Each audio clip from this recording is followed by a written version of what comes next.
If 2 equal to 10 की power n and 3 equal to 10 की power n, then find the value of 0.15.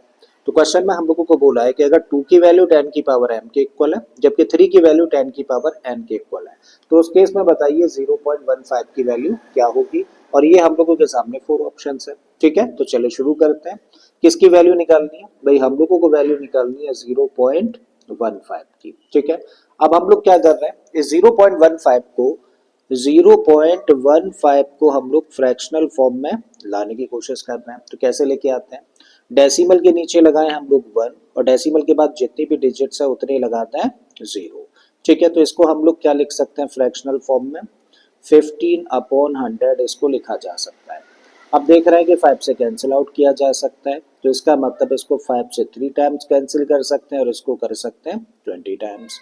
तो इसको हम लोग लिख सकते हैं 3 अपॉन, देखो यहाँ पर क्या है 20, ऊपर 3 है चलेगा क्योंकि हम लोगों के पास में 3 की वैल्यू है।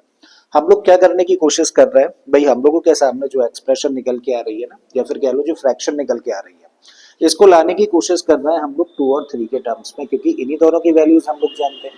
ठीक है, तो हम लोग इस 20 को ब्रेक कर देते हैं और 20 को ब्रेक करके क्या लिख सकते हैं, देखो इसको लिख सकते हैं हम लोग 2 इंटू 10।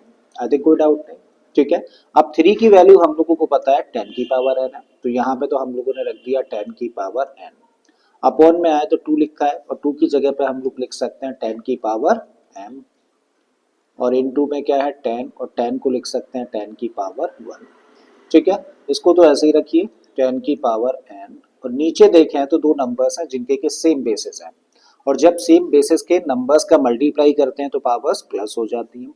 इसका मतलब इसको हम लोग लिख सकते हैं 10 की पावर m प्लस 1। ठीक है, अब हम लोग फिर से देख रहे हैं एक्सपोनेंट का लॉ जानते हैं, कभी भी दो नंबर्स ऐसे हों जिनके बेसिस सेम हो तो और वो डिवीजन परफॉर्म कर रहे हैं, तो ऐसे केस में ऊपर वाली पावर में से नीचे वाली पावर को माइनस कर दिया जाता है। कौन सा लॉ, ए की पावर m डिवाइडेड बाई ए की पावर n को हम लोग लिख सकते हैं ए की पावर m माइनस n।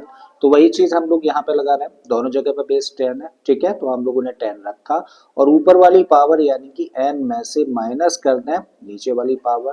देखो ब्रैकेट में रखना, दो टर्म्स हैं। ठीक है, और अगर दो टर्म्स है और ब्रैकेट के बाहर माइनस का साइन है तो उसको क्या लिखेंगे n, माइनस की वजह से अंदर के साइन चेंज हो जाएंगे, माइनस का m हुआ और ये भी माइनस। ठीक है, तो 10 की power n minus m minus 1 लिखा जा सकता है।